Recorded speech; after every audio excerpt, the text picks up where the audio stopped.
Please subscribe now for all new PMR uploads.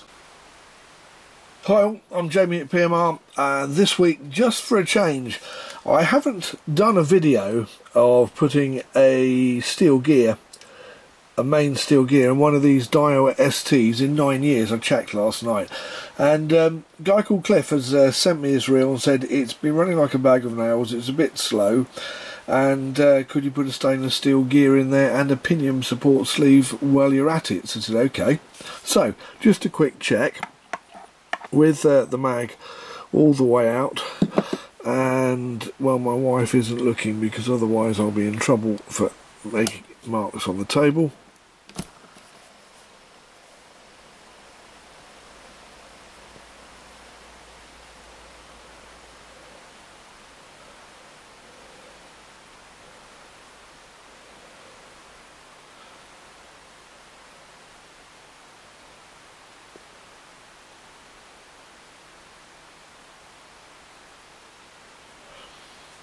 I made that 25 seconds. I'm just going to do it again just to make sure.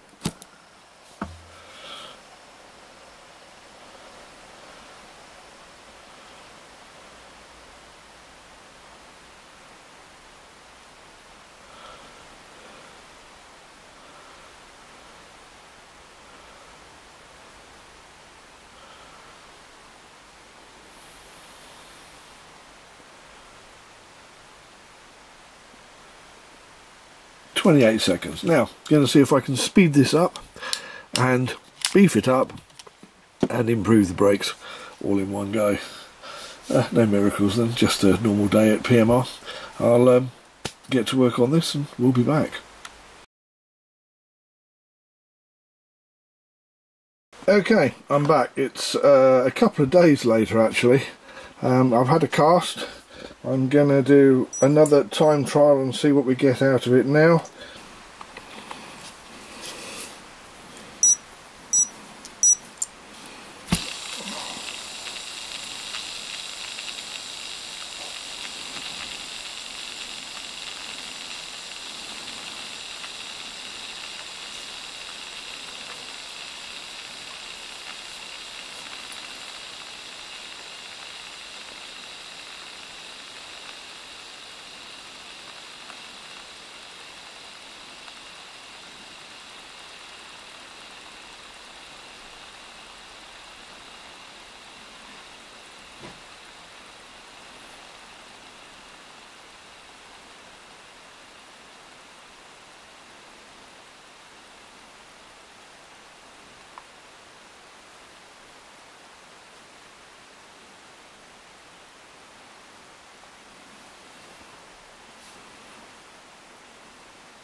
And I make that 1 minute 28. I have actually done 1 minute 47, but I will settle for that, as the original spin I believe was 25 seconds, so we've doubled it and then some. Right, now what I'm going to do is I'm going to take out the original gear, which is not running very well at all, and I'm going to put this stainless steel gear in.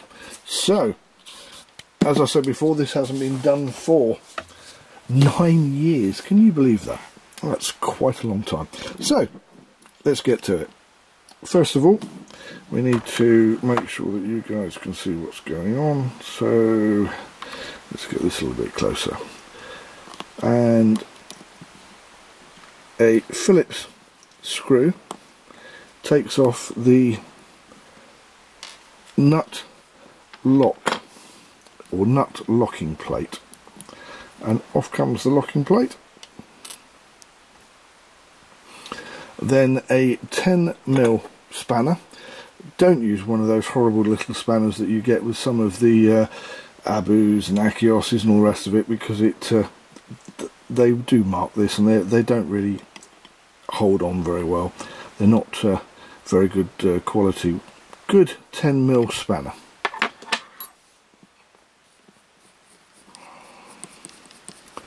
and off the handle nut comes. Now, little bit of a MacGyver tool. This is one of my wife's nail tools, nail file type things. Well, not nail file, cuticle, whatever ladies do with these.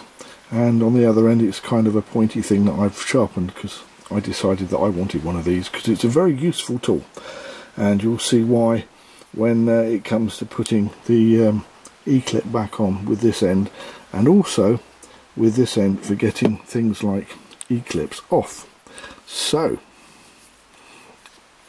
and I want something to rest my hand on, so I'm going to use that back again.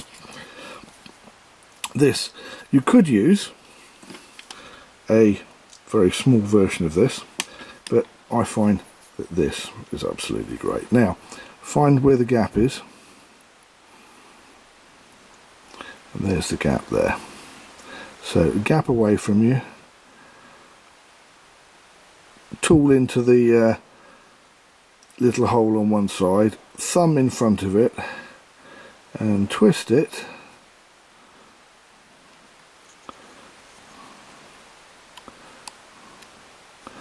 And off it will come. The thing that I have to be careful of is that there is this horrible steel thing underneath.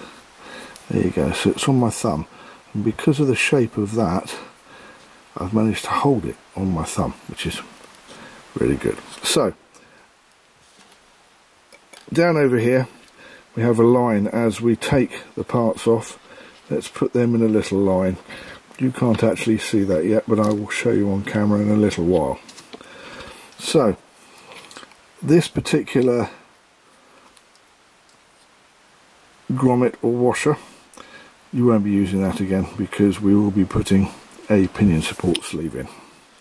Now, here's the first thing. Look at that. It's not central.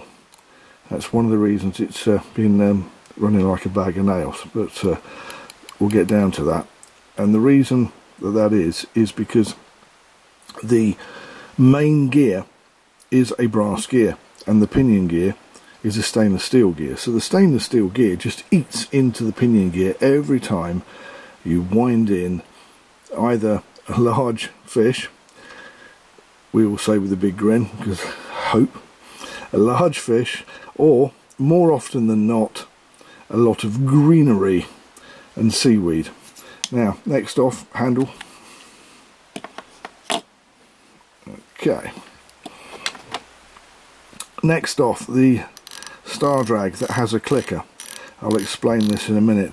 Sometimes this piece here will come off on its own, sometimes it can be a bit stiff. This one is a little bit stiff, so it'll come off when I unwind the star drag.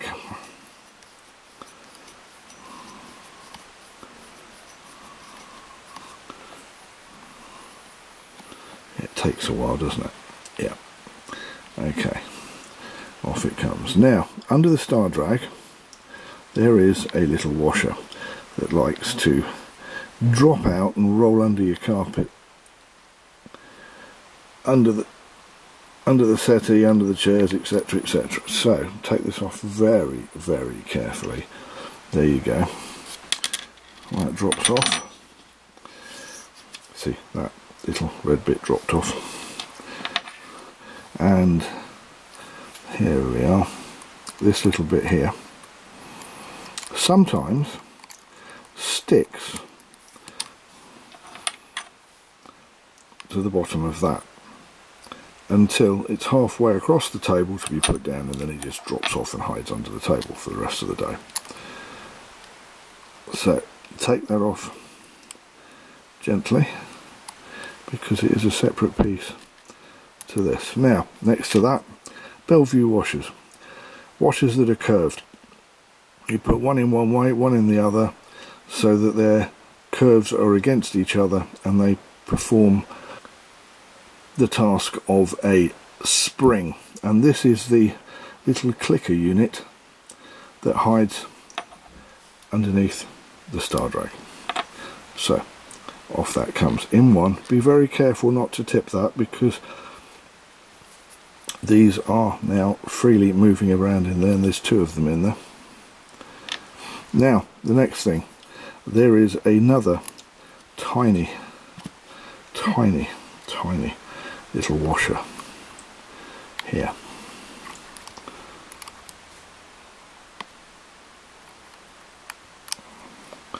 Difficult to get off, but you need to take it off because it will otherwise fall out, and again it will disappear and warp into another universe. Okay, now let me put this down a minute, and if I wind this back, you can see that there is a line of all the parts as I've taken them off.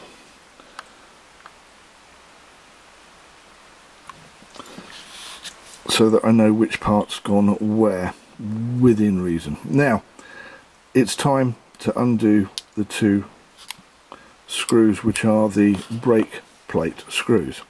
Now can't use that because it is a Phillips. Flat screwdriver, couple of turns, finish it off with your fingers.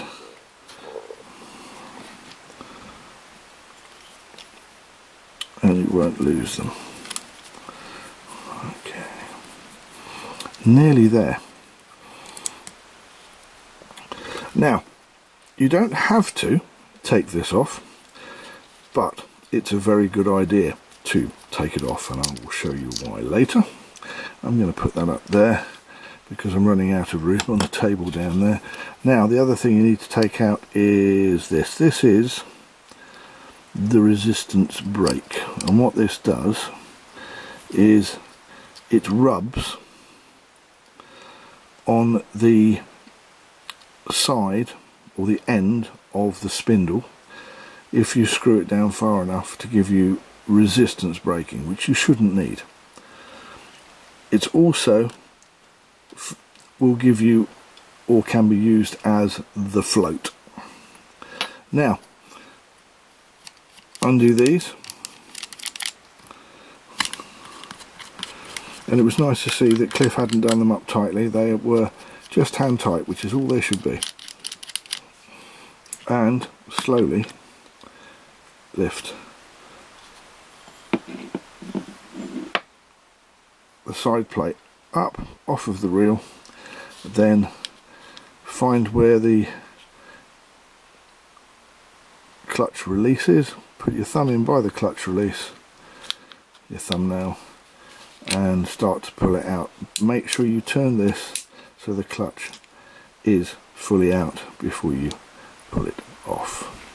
When you pull it off, be careful on 2 accounts. One, because this bearing here will fall out if you don't put your finger on it, and yes, I did go and check to see what it was called, and change this because this fits nicely now. There you go. Useful. This is the gear shaft collar, is the term that Daiwa give it.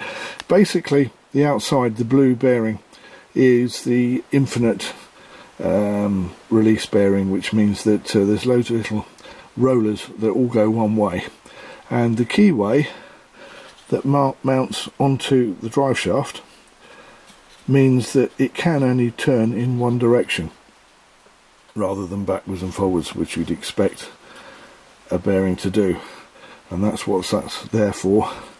That can also drop out, so be careful of that when you put it down on the table. Now this is rather good because it sits in there rather nicely.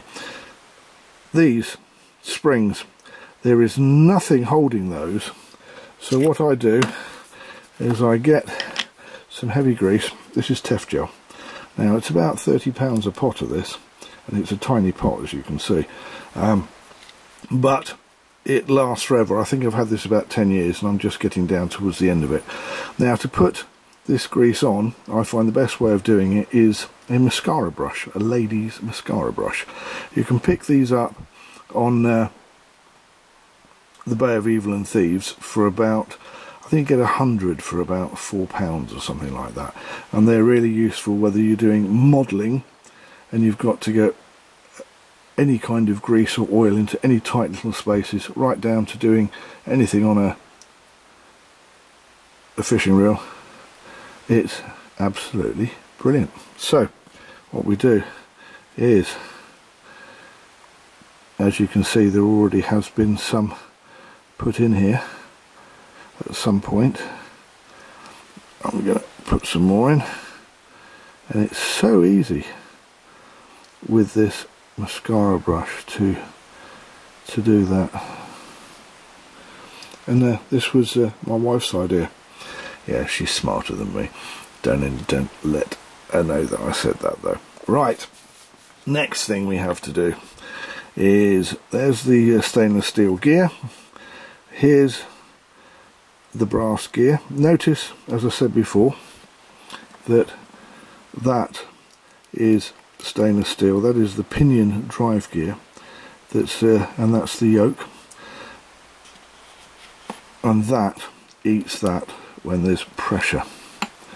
So first thing we do, lift this up carefully, holding the drive shaft in place. You may have to wiggle it a little bit, you may have to wiggle it a lot, but it will eventually come off. And then, as you can see, these got knocked about, but the springs stay where they are, and they are the release springs for the clutch. So very important. Now, as you can see, the other thing you need to be aware of is the second anti-reverse, which is there. You have to make sure that that doesn't come out, because otherwise when you go to put it back together again, it won't like it very much. So put a little daub of grease either side, and that will spread around the drive part of the drive shaft, or the cog part of the drive shaft, when it's turned. Now, I find the best way of doing this, put something, screwdriver or whatever you want, through, turn it upside down, give it a shake, and hopefully it'll all come out. Sometimes it won't, and you've got to kind of help it a little bit, but if you do that, everything stays in the same place as it was, and you don't have to worry about putting it together and thinking, did I put all of the pressure plates and all of the carbon fibre washers in the right place? Because you know it has been done. There we go. Let me push that into there, like that. Now, I find the best way to do this, well, you've got everything in situ, is to just literally be lazy and put it in there. And then once everything's in there, you can get it to sit in place without too much problem. Now, next bit, stainless steel gear still needs a little bit of help when it first goes in, and it does need some grease.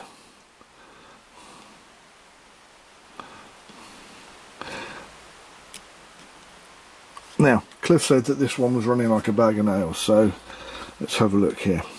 Oh, yeah, I don't know if you can see that, but half of the teeth are one shape, and then all of a sudden there's some that are another shape slightly. They're not quite a V, but they've got a flat bit on the top, and then there's some other teeth here that are curved over. That's what happens when it's under pressure. You can also feel it on the side, because you get a mushrooming effect, and it's rough, and that's very rough there. Anyway, so that will go back to Cliff for spare parts. Personally, chuck it in the bin. So everything is there to now put back without too much of a problem. Make sure when you pick this piece up again that you have everything where it should be,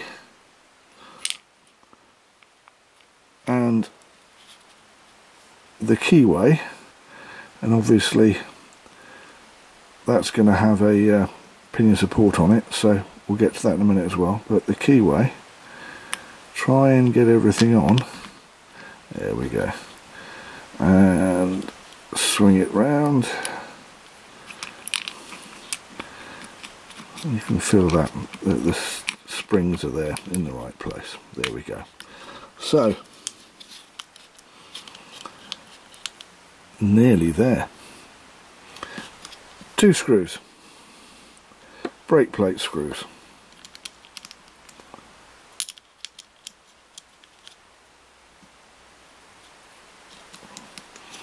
One there. Next to go back in. And by the way, in case you're wondering, yes, I have loads of these stainless steel gears in stock if you want to have a go at home and do this yourself using this video. There you go.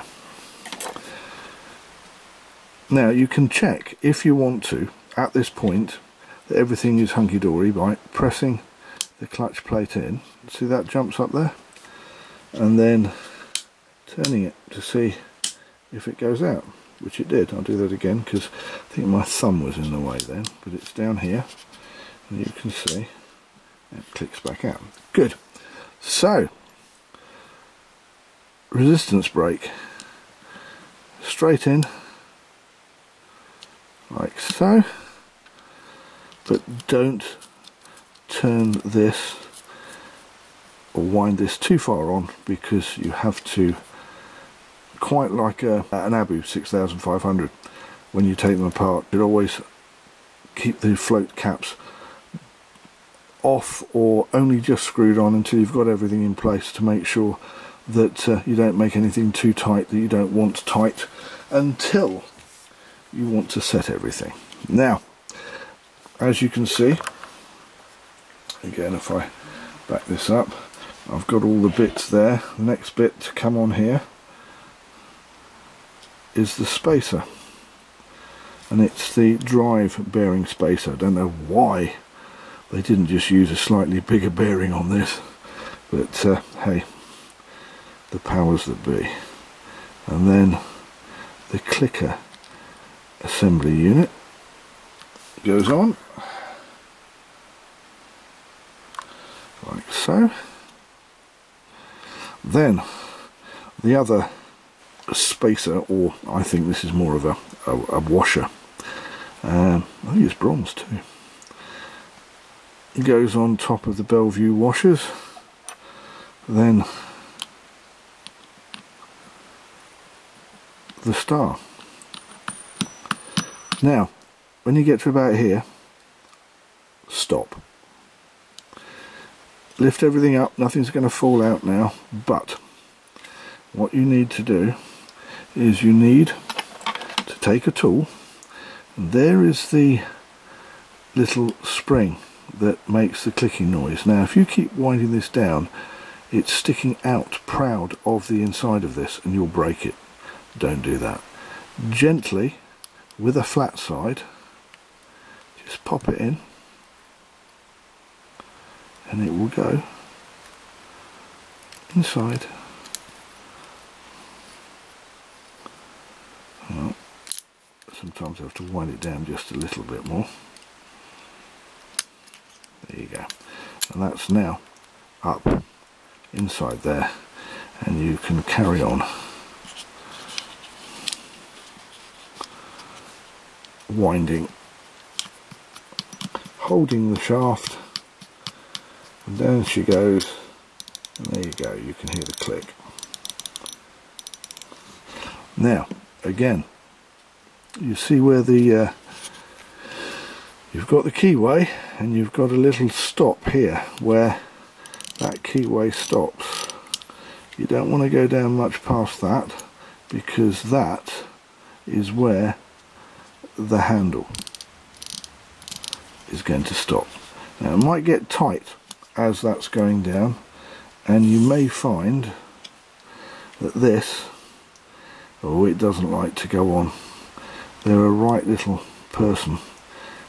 They never seem to be quite the right size, and you've got to give it quite a lot of a push.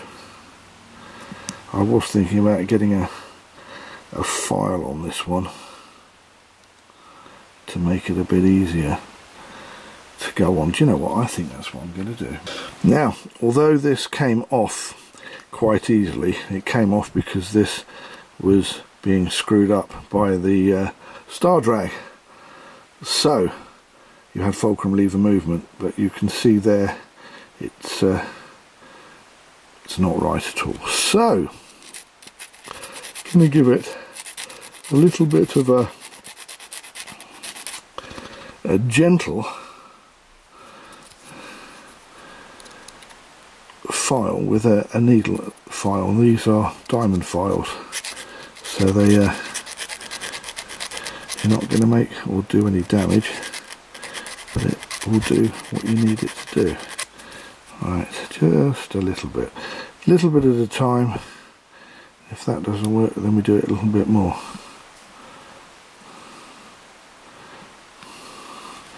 No, still not wanting to get on there. I will edit this so you get a Blue Peter moment. You don't have to sit here watching me do all this.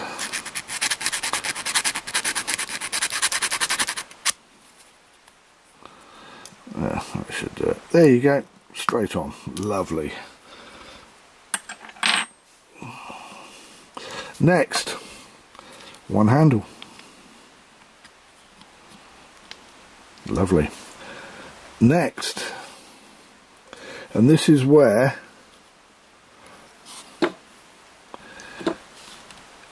you don't use this, because we're going to put in a pinion support sleeve which already has the same equivalent top hat on it. That's just landed in the bin. Oh dear, it's one of those days. Right, there we go. Now, what I was talking about earlier with the girls or ladies tool with this bit here, which they use for cuticles, which is curved, it's so useful. First of all, this is such a tiny E-clip or C-clip depending on what region of the world you live in, and we've got to get it. Oh, it's so fiddly. If you've got big hands, you can have a problem. I'm going to turn this around here and try it like this. There we go.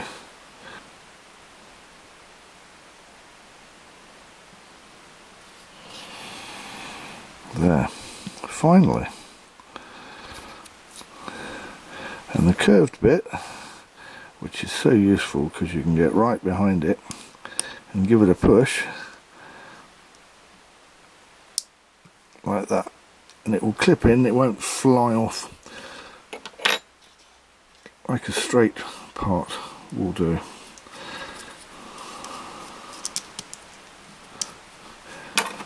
Really useful, that is. And the nut. Let's get the nut on.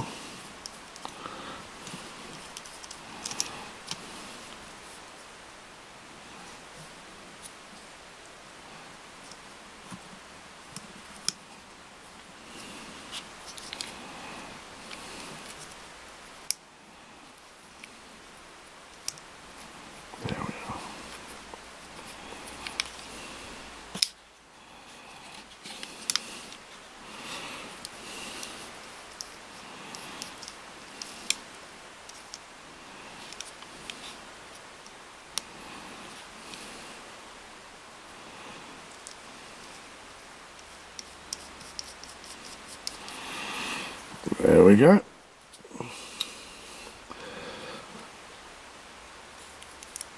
Take the nut locking plate, pop it on,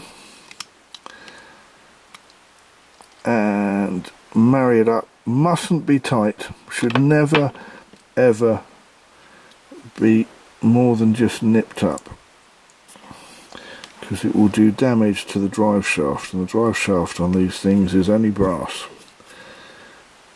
It should be stainless steel, but there you go. And there is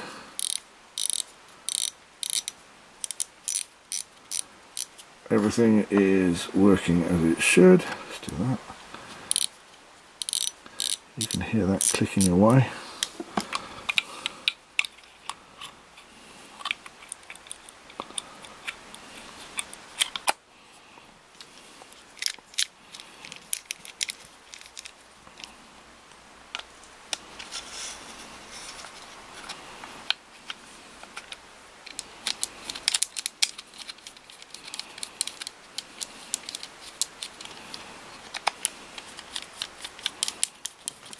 There we go.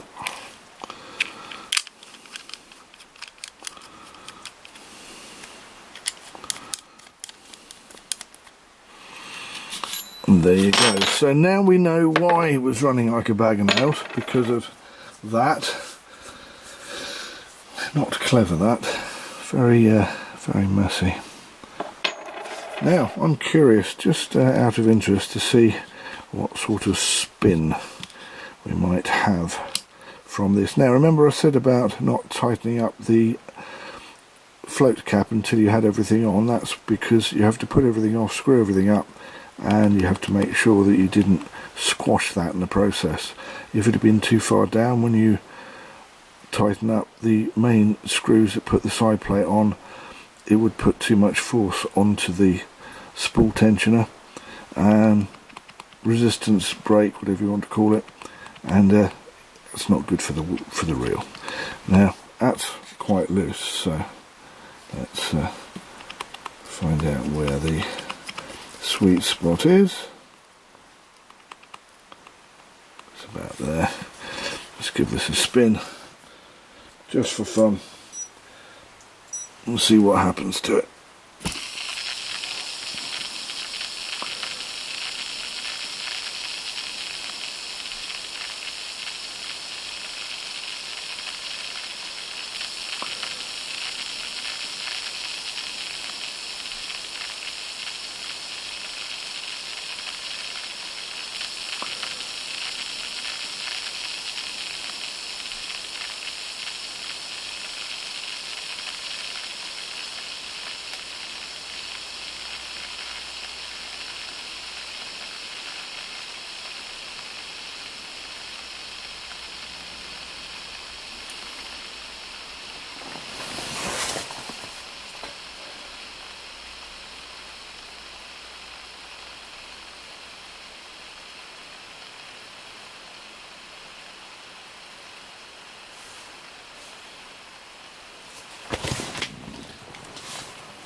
Then that is 1 minute 29 seconds with the mag off. I'm actually curious to see if, because these don't tend to work, these magnetic brake or magnifuse brakes, unless you have a lot of spinning power, i.e. you're actually casting with it. So I'm curious to see what it will do with that on.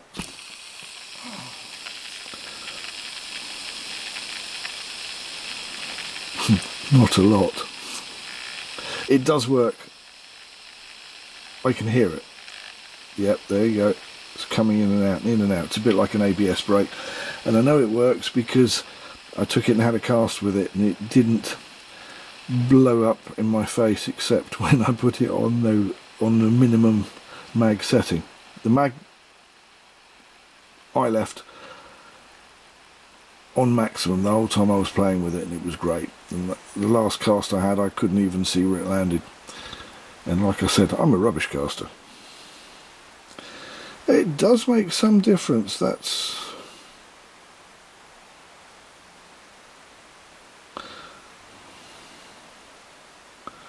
just coming up to a minute, so yeah, it does make a little bit of difference. But there you go. There is, oh look, that's just so much nicer and smoother. That really is nice and smooth now.